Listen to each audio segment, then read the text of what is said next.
ఓం శ్రీ సాయిరామ్. శ్రీ సాయిబాబా ఒక భక్తుడికి గొప్ప అనుగ్రహాన్ని ఇచ్చారు.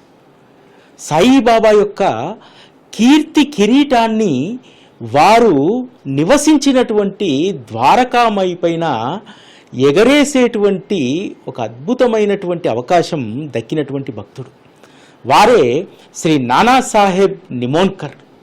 శ్రీరామనవమి వచ్చిందనగానే మనందరికీ గుర్తొచ్చేటువంటిది శ్రీరామనవమి రోజు జరిగేటువంటి జెండా ఉత్సవం. 2 జెండాలను షిరిడి అంతా ఊరేగించి ద్వారకామాయి పైన ప్రతి శ్రీరామనవమికి కూడా కొత్త జెండాలను కట్టేటువంటి కార్యక్రమము అద్భుతంగా షిరిడిలో జరుగుతుంది.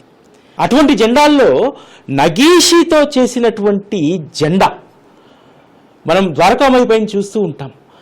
ఎగిరేటువంటి 2 జెండాల్లో కూడా ఒక జెండా చాలా ఆకర్షణీయంగా ఉంటుంది. ఆ ఆకర్షణీయంగా ఉన్నటువంటి జెండా శ్రీ నానాసాహెబ్ నిమోన్కర్ కుటుంబం తెచ్చేటువంటి జెండా. శ్రీ నానాసాహెబ్ నిమోన్కర్ చెందినటువంటి వారసుల గృహంలో పూణేలో ఈరోజు మనం ఉన్నాం.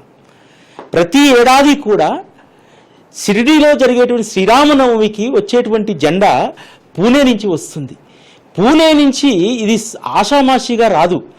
ఉగాది రోజు ఈ జెండాకు ఈ గృహంలో పూజ జరిపి ప్రస్తుతం నానాసాహెబ్ నిమోన్కర్ చెందినటువంటి వారసులు చంద్రశేఖర్ గోపాలరావు నిమోన్కర్ ఈ జెండాను తెచ్చేటువంటి బాధ్యతను వారు ఎంచుకున్నారు. ఈ జెండా పైన ఎంత అద్భుతంగా రాయబడుతుందంటే బాబా పేరు శ్రీ సాయినాథ్ మహారాజ్ ప్రసన్న సాయిదాస్ శ్రీ నానాసాహెబ్ నిమోన్కర్ దేశపాండే అని రాసి ఉంటుంది. ఎంతో అందంగా దీన్ని డిజైన్ చేస్తారు. 1 సంవత్సరం నుంచి కాదు, శ్రీరామనవమి ఆరంభమైనటువంటి 115 సంవత్సరాలుగా ఇదే జెండా ఇదే కొలతలతోటి వీరు సంస్థానానికి ఇచ్చి శాస్త్రోక్తంగా సమాధి మందిరంలో పూజ జరిగిన తర్వాత దీనిని షిరిడి పురవీధుల్లో ఊరేగించి బాబాగారు లెండికి వెళ్ళేటప్పుడు ఎక్కడైతే వారు ఆగుతారో అక్కడ నుండి ఆ యాత్ర ప్రారంభమవుతుంది.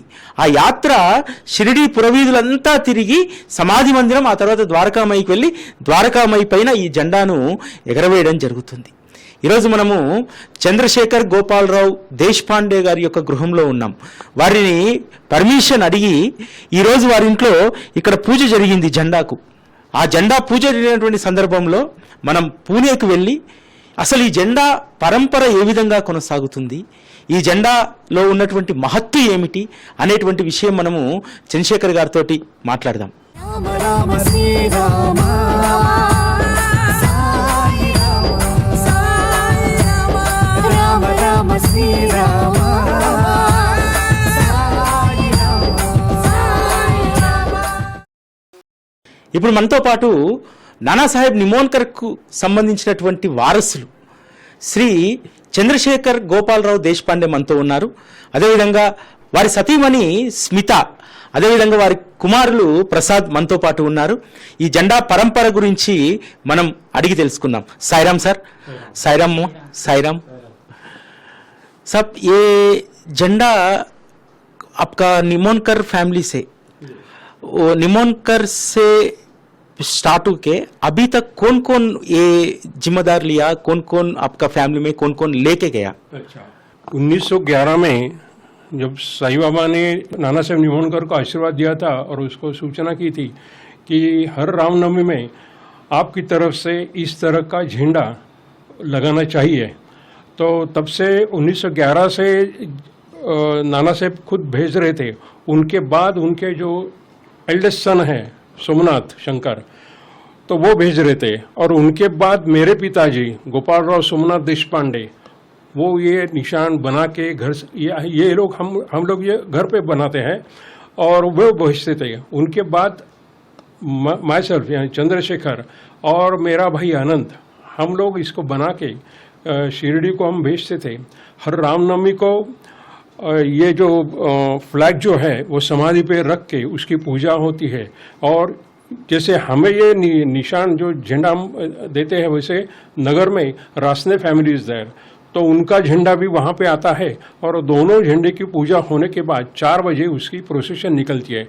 मिरोनुक होने के बाद साईं बाबा का रथ शाम को 5 बजे निकलता है, उसके आगे ये झंडे फहराते हैं और पूरी प्रोसेशन की एक राउंड होने के बाद शाम को सूर्यास्त होने के बाद यानी सनसेट के बाद ये दोनों झंडे जो है वो द्वारका माई पे लगा देते हैं और पूरे साल तक वो वहाँ पे फहराते हैं।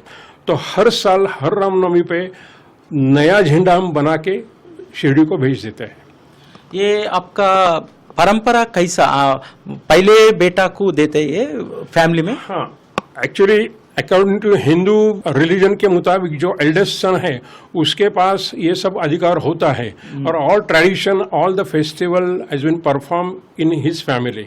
सो इस तरह से अभी हम लोग भेज रहे हैं। So I am the eldest in the family इसके लिए। और मेरे बाद अभी मेरा बेटा है Prasad, he is going to send this flag. ఇది ఒక్క సంవత్సరం కాదు, 2 సంవత్సరాలు కాదు, దాదాపు 115 సంవత్సరాలుగా జరుగుతున్నటువంటి పరంపర. ఈ జెండాను ఎవరు తీసుకెళ్తారు అనేటువంటి ప్రశ్న చాలా మందికి, నాకు కూడా ఇంతకుముందు ఉండేది. అంటే నానాసాహెబ్ నిమోన్కర్కు 3 కుమారులు, ఆ తర్వాత ఆ 3 కుమారులకు ఎంతో మంది వారసులు ఉంటారు. ఆ వారసత్వంలో దీని బాధ్యత ఎవరు తీసుకుంటారు? దీని బాధ్యత ఎవరు తీసుకుంటారంటే నానాసాహెబ్ నిమోన్కర్ తర్వాత సోమనాథ్ దేశపాండే వారి యొక్క పెద్ద కుమారుడు. నిమోన్కర్ గారికి 3 కుమారులు, అందులో సోమనాథ్ పెద్ద కుమారుడు. ఆ తర్వాత సోమనాథ్కు గోపాలరావు దేశపాండే మొదటి కుమారుడు. అంటే నానాసాహెబ్ నిమోన్కర్ తర్వాత సోమనాథ్ దేశపాండే ఈ జెండాని ఇచ్చేటువంటి బాధ్యతను స్వీకరించారు. వారు ఆ రోజుల్లోనే బ్రిటిష్ ప్రభుత్వంలో సిఐడి ఇన్స్పెక్టర్గా పనిచేసేటువంటి వారు. ఆ తర్వాత గోపాలరావు దేశపాండే అంటే సోమనాథ్ గారి యొక్క పెద్ద కుమారుడు ఈ జెండాని ఇచ్చేటువంటి బాధ్యతను వారు స్వీకరించారు. తర్వాత గోపాలరావు గారి యొక్క పెద్ద కుమారుడైనటువంటి చంద్రశేఖర్ దేశపాండే గారు ఈ జెండాను ఆ పరంపరను కొనసాగిస్తూ ప్రతి ఏటా కూడా శ్రీరామనవమికి అక్కడ అందించడం జరుగుతుందట. నిజంగా గొప్ప అదృష్టం. ఎందుకంటే ఆ రోజు బాబా దర్శనానికి వచ్చేటువంటి వారు ఎక్కడో షిరిడి పొలిమేరల నుంచి ద్వారకామాయి పైన ఎగిరేటువంటి జెండాలు వారికి కనిపించేటువంటివి. ఆ జెండాలను చూసి కూడా మోసపోయినటువంటి వాళ్ళు ఉన్నారు. సోమదేవ స్వామి ఆ జెండాలను చూసి ఇలా జెండాలు ఎగిరేసుకునేటువంటి సాధువు దగ్గరకా నేను వచ్చేది అని చెప్పి ముందు భ్రమపడ్డారు. ఆ తర్వాత ద్వారకామాయికి వచ్చి చూసిన తర్వాత బాబా ఎంత ప్రసన్నంగా ఉన్నారు, వారి ప్రసన్నం ఎంత గొప్పది అనేటువంటిది అర్థం చేసుకున్నారు. అదేవిధంగా నిమోన్కర్ కుటుంబం కూడా ఈ రోజు చేస్తున్నటువంటి సేవ, వారు ఒక అద్భుతమైనటువంటి విషయాన్ని చెప్పారు. ఇక్కడ రాసినటువంటి ఈ పేర్లన్నీ కూడానట వారు సొంతంగా వారి చేతితోటి వీటన్నిటిని తయారు చేస్తారట. ఏ పూరా आपके हाथ से होता ना घर में? अम्मा आप बनाते?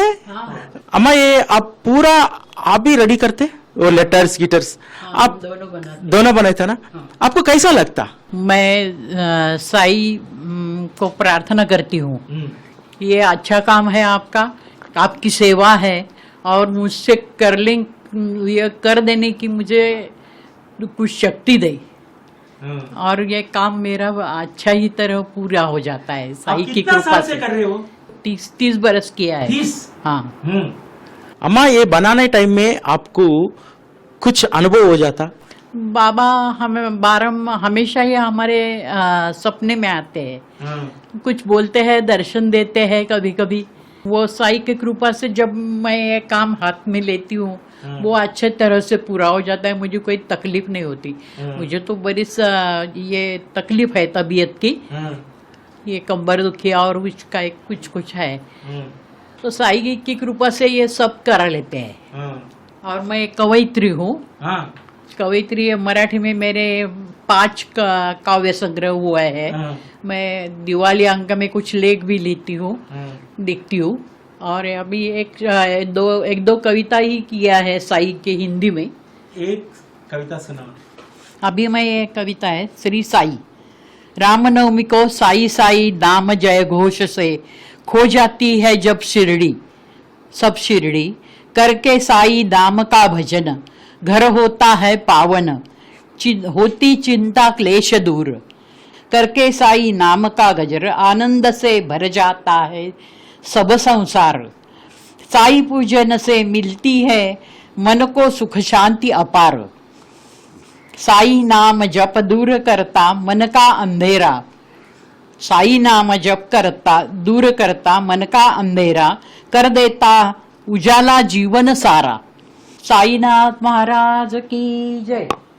నిజంగా ఎంత అదృష్టవంతురాలంటే బాబా యొక్క ఈ పతాకాన్ని వారి స్వహస్తాలతోటి 30 సంవత్సరాలుగా దీన్ని రెడీ చేస్తున్నారట. ఈ పతాకాన్ని తాకాలంటేనే అదృష్టం ఉండాలి. అటువంటిది 30 సంవత్సరాలుగా వీరు ఈ పతాకాన్ని డిజైన్ చేస్తున్నారట. వాళ్ళ ఈ అక్షరాలన్నీ కూడా కట్ చేసిస్తే చంద్రశేఖర్ గారు ఈ అక్షరాలన్నీ కూడా ఎంతో శ్రద్ధతో ఇక్కడ పేస్ట్ చేస్తారట. అంటే నిజంగా ఎంత శ్రద్ధ ఉండాలి చూడండి. ఈ లైను సరాసరి రావాలి, ఒక్కటి కూడా కిందికి కానీ పైకి కానీ రాకూడదు. అదేవిధంగా జెండా యొక్క సైజు ఆ రోజు నుంచి ఈ రోజు వరకు ఏ సైజు అయితే ఉంటుందో అదే సైజులో దీన్ని డిజైన్ చేయాల్సి ఉంటుంది. అంటే ఇక్కడ మనకు వంశపారంపర్యంగా అధికారం రావడమే కాదు ఇది చేయడం, అధికారం రావడంతో పాటు దీన్ని భక్తి శ్రద్ధతో రూపొందించాలనేటువంటిది కూడా చాలా గొప్ప విషయం. ఇంకొకటి ఏమిటంటే చంద్రశేఖర్ గారు దూరదర్శన్లో డిప్యూటీ డైరెక్టర్గా ఇంజనీరింగ్ భాగంలో పనిచేశారు. స్మితా గారు వారు సేల్స్ ట్యాక్స్ డిపార్ట్మెంట్లో పనిచేశారు. అంటే ఒకవైపు ఉద్యోగ బాధ్యత, మరొక వైపు తమ వంశం అప్పగించినటువంటి బాధ్యతను వారు ఎంతో అద్భుతంగా నిర్వర్తిస్తూ ఉన్నారు. వారు ఎంత గొప్ప కవిత బాబా పైన రాసుకున్నారంటే అందులో ఉన్నటువంటి ఒక పదం నా మనస్సును తాకింది. ఆవిడ బాబాని అడుగుతున్నారు, బాబా మనస్సు యొక్క అంధత్వాన్ని తొలగించు అని చెప్పి. నిజంగా మన కంటి అంధత్వాన్ని తొలగించమంటాము, లేకపోతే వక్రబుద్ధిని తొలగించమంటాము. అంటే మనస్సు కూడా ఈ ప్రపంచాన్ని చూస్తుంది, మనస్సు చెప్పినట్టే మనం నడుచుకుంటాం. కాబట్టి ఆ మనస్సుకు పట్టినటువంటి పొరను తొలగించి ఆ మనస్సుకు ఉన్నటువంటి అంధత్వాన్ని తొలగించి అని చెప్పి ఎంత అద్భుతంగా వారు చెప్పారంటే ఆ వారి కవితలో బాబా పట్ల నిజమైనటువంటి భక్తి ఉంటే ఆ విధంగా ఆసువుగా కవితలు వస్తూ ఉంటాయి. चंद्रशेखर जी इधर एक वर्ड लिखा प्रसन्न, प्रसन्न लिखने को क्या है उसमें? प्रसन्न हम इसलिए लिखते हैं कि जब कोई गुरु या देवता के लिए हम जब लिखते हैं तो प्रसन्न लिखते हैं. प्रसन्न यानी वो देवता या गुरु हमारे पूरे घर के ऊपर प्रसन्न हो जाए, उनके आशीर्वाद हमें मिले, इसके लिए वो प्रसन्न वो लिखा है. ये साईदास लिखे ना नाना साहेब निमोनकर के सामने, ये इसका अर्थ क्या है? साईं बाबा के टाइम जो जितने भी भक्त लोग थे सब अपने आप को साईदास बुलाते थे. साई का मैं दास हूँ, क्योंकि सब लोग वहाँ पे साई की सेवा करते थे. इसके लिए वो साईदास उन्होंने लिखा है. साईदास नाना साहेब निमोनकर देशपांडे, इस तरह से लिखा होता है. Actually Nana Saheb निमोनकर was honorary magistrate इन संगमनेर निमोन में, और वो रिटायरमेंट लेने के बाद वो शिरडी आने के बाद शिरडी में बस गए वो, और फिर साईं बाबा की सेवा में लग गए थे वो. तो इस तरह से जितने भी भक्त उस टाइम में थे वो सब लोग अपने आप को साईदास ही कहते थे. साई बाबा को अर्पण करे, साईदास, साई का दास मैं हूँ. सर ये 2 कलर झंडा में है ना, ये 2 कलर का मतलब क्या है, उसमें अर्थ क्या है?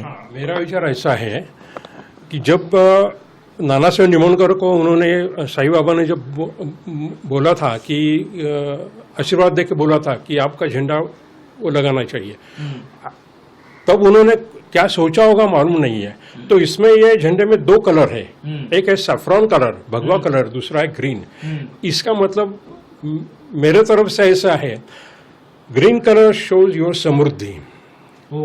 आपको शोहरत मिलेगी, समृद्धि मिलेगी, पैसा मिलेगा, सब मिलेगा, लेकिन वो आपके मस्तिष्क में नहीं आना चाहिए.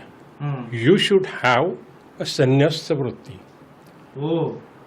तो आपका behaviour should be in a balanced way, समतोल होना चाहिए. सबके साथ आपका व्यवहार बहुत अच्छी तरह से होना चाहिए. तो इसको बैलेंस करने के लिए ये saffron colour is there, so that पूरे लाइफ में your life will remain balanced. तो इसके लिए 2 कलर है ऐसा मुझे लगता है, अकॉर्डिंग टू मी, इसके लिए मैंने ये किया है. आपका ये भाव सच्ची है, सच है.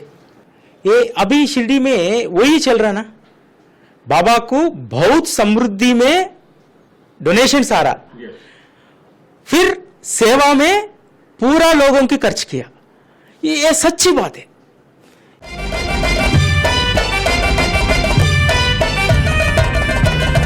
రాము అన్నా నిమోన కరుల తల తల మెరిసే నగీసి జెండాలు రెపరెపలాడగా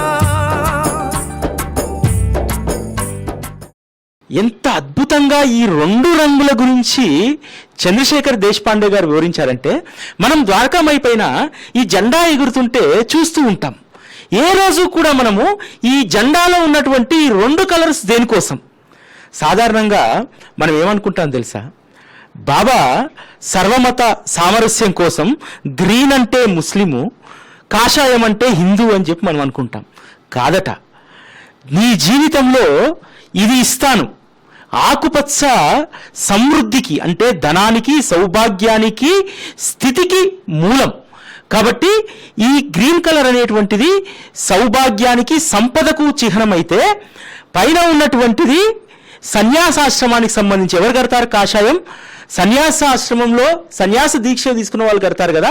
కాబట్టి నువ్వు ధనం వచ్చినా, నీ సంపద పెరిగినా, నువ్వు అహంకారాన్ని పెంచుకోకుండా ఎప్పుడూ కూడా సన్యాస స్థితిలో ఉండాలి. నీకు డబ్బున్నా లేకున్నా ఏమున్నా సరే నువ్వు సన్యాస స్థితిలో ఉంటే నీకు వచ్చినటువంటి సంపద సద్వినియోగం అవుతుంది, నువ్వు సద్వినియోగపరచగలుగుతావు. ఎందుకంటే సంపద వచ్చిన తర్వాత అహంకారం పెరుగుతుంది.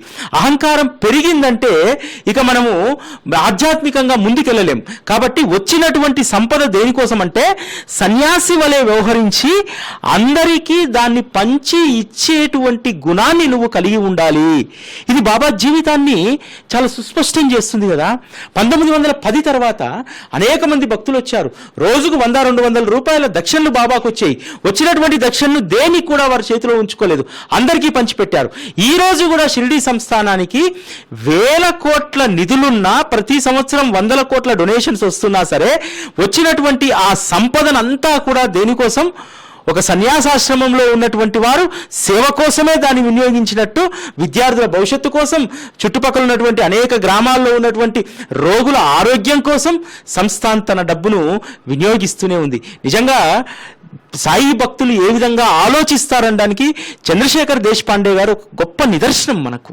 ఎందుకంటే వారు అర్థం చేసుకున్నటువంటిది, నిజంగా బాబాకు ఉన్నటువంటి భావన కూడా అదేనేమో. వారి మనసులో ఉద్భవించినటువంటి ఈ అద్భుతమైనటువంటి భావాన్ని మనందరికీ తెలియజేశారు. ప్రతి కార్యక్రమంలో కూడా బాబా ఒక గొప్ప అనుభవాన్ని ఇస్తాడు, గొప్ప భావాన్ని మనకు తెలియజేస్తారు. మామూలుగా పోయినసారి మనకు నందకుమార్ దేశపాండే గారి ఇంట్లో ఇంటర్వ్యూ చేసినప్పుడు వారు ఒక మాట చెప్పారు. బాబా నిమోన్కర్ ఫ్యామిలీకి పాదాల నుండి శిరస్సు వరకు సేవనిచ్చారని చెప్పి, అంటే పాదుకలను ఇచ్చారు, వారు నివసిస్తున్నటువంటి శిరస్సు పైన జెండాను పెట్టేటువంటి సౌభాగ్యాన్ని ఇచ్చారని చెప్పి.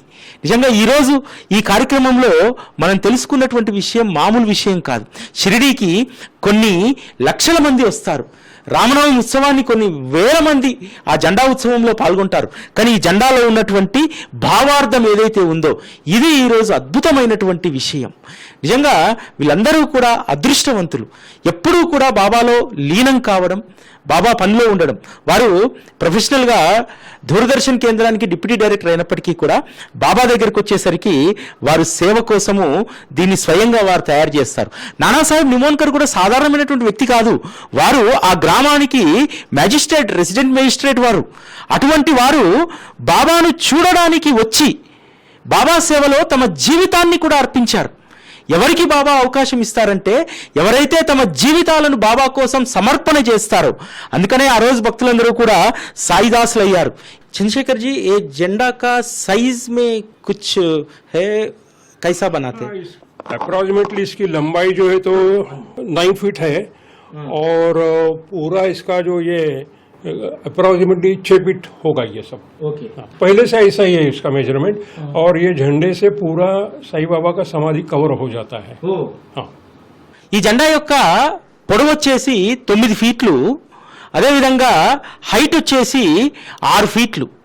ఈ జెండా ముందుగా బాబా సమాధి వద్ద పూజకు తీసుకెళ్తారు. తీసుకెళ్ళినప్పుడు ఈ జెండా సమాధి పైన కప్పితే సమాధి పూర్తిగా కప్పబడుతుందట, అసలు సమాధి కనబడదట. బాబా గారు ముందుగానే ప్లాన్ చేసుకొని మొదటి నుంచి కూడా నానాసాహెబ్ నిమోన్కర్ ఇదే సైజ్ జెండా మొదటి నుంచి ఇస్తూ ఉన్నారు. ఆ జెండా వీళ్ళు రికార్డుగా పెట్టుకున్నారు. అంటే మొదటి సంవత్సరం ఏ సైజు అయితే ఇచ్చారో అదే సైజు ఇప్పటికీ కూడా 115 సంవత్సరాలుగా ఇదే సైజు ఇస్తున్నారు. ఈ జెండాను ద్వారకామాయి పైన చూస్తే మనకు యాజ్ ఇట్ ఈజ్గా ఈ పేర్లన్నీ కూడా చాలా అద్భుతంగా కనిపిస్తాయి. గతంలో ఒకసారి కెమెరాతో షూట్ చేసినప్పుడు చాలా చక్కగా, అందులోనూ ఈ జెండాకు 2 కలర్లు ఉండడం వల్ల ఎంతో ఆకర్షణీయంగా ఈ జెండా కనిపిస్తూ ఉంటుంది.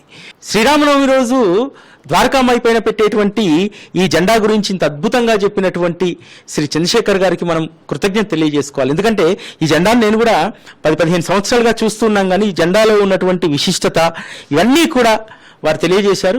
బహుత్ బహుత్ ధన్యవాదాలు సార్. సాయిరామ్. నిజంగా నిమోన్కర్ కుటుంబం అదృష్టవంతులు. బాబా అప్పగించినటువంటి ఈ అద్భుతమైనటువంటి సేవను వారు కొనసాగిస్తున్నటువంటి ఆ వారసులు కూడా చాలా అదృష్టవంతులు. శ్రీరామ జయ రామ జయ జయ జయ సాయి రామ జయ జయ జయ సాయి రామ శ్రీరామ జయ రామ జయ జయ జయ సాయి రామ జయ జయ జయ సాయి రామ. ఎంత అద్భుతం సాయిని గురుకులం, శిక్షణే తప్ప శిక్షలు లేని శరణాగతి సౌదం.